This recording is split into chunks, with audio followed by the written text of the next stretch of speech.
با یک اشاره از بنده که بگه یا رب، الهی و رازقی و خالقی. چه کسی در خانه تو آمده که ناامید برگشته؟ کدومی که از بندگانت به سوی تو فرار کرده تو تحویل دشمنش دادید؟ میگه منم امثال منه که غدر بکنی؟ کدوم بنده آمده به سوی خدا فرار کرده خدا تحویل ابلیسش داده گفته بگیرش من نمیخوامش؟ شده که بندی به سوی خدا فرار بکنه خداوند تحویل دشمن بهش بده؟ نشده. حتی اونی که 99 نفر رو کشت تو قوم بنی اسرائیل، 99 نفر رو کشت، هل لی من توبه؟ قال لا، قال اذن اکمل 100. تو میتونی مانعه؟ اگر که توبه من قبول نمیشه خود هم نباشید. رفت پیش یک شیخی آگاه به خدا و رحم خدا که رحم خدا چقدر وسیعه، گفت هل لی من توبه؟ چه کسی میتونه مانع تو توبه تو باشه و رب تو باشه؟ ولی شرطش اینه که از این شهری که همه بدکارانن هجرت بکنی به شهری که اونجا همه خوبانن تا وسوسه خلاف دوباره نشید.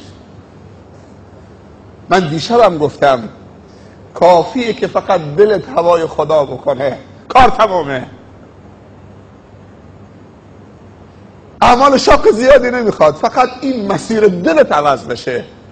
الها دلهای ما را از هر سو به سوی خودت باز بگردان، از این پراکندگی ما را نجات بده. واقعا دلمون پریشان و پراکنده است. کافیه که فقط دلت هوای خدا بکنه، بگی یا رب، الهی. چقدر راحت این تعبیر، الهی مال خودته. میدونی معنی الهی یعنی چی؟ یعنی خدای من، معبود من، عزیز من. از این دیگه راحت تر تو میتونی باشید الهی. خیلی وقتا همسرت هم حوصله تو رو نداره، همون که بهش میگه عزیزم. خستم خوابم گرفته تو هیم میای بغل گوشم میگه عزیزم، برو با حوصله‌ات ندارم. حرف تو میپره تو حرف تو قطع میکنه. ولی کی خدا وقتی تو باش صحبت میکنی تو حرفت پریده؟ همش گوش میده. خداوندی که صاحب عرشه، وسع کرسیه السماوات والارض، کی تو حرف بندش پریده؟ حرفشو قطع کرده، همش گوش میده. اگه 1000 ساعت بگید الهی الهی همش گوش میده، نمیپره تو حرفت. سرم درد میکنه، خوابم گرفته، لا تأخذه سنة ولا نوم.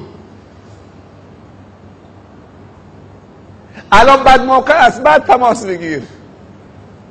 الان مشغولم، الان خستم. شده؟ نشده.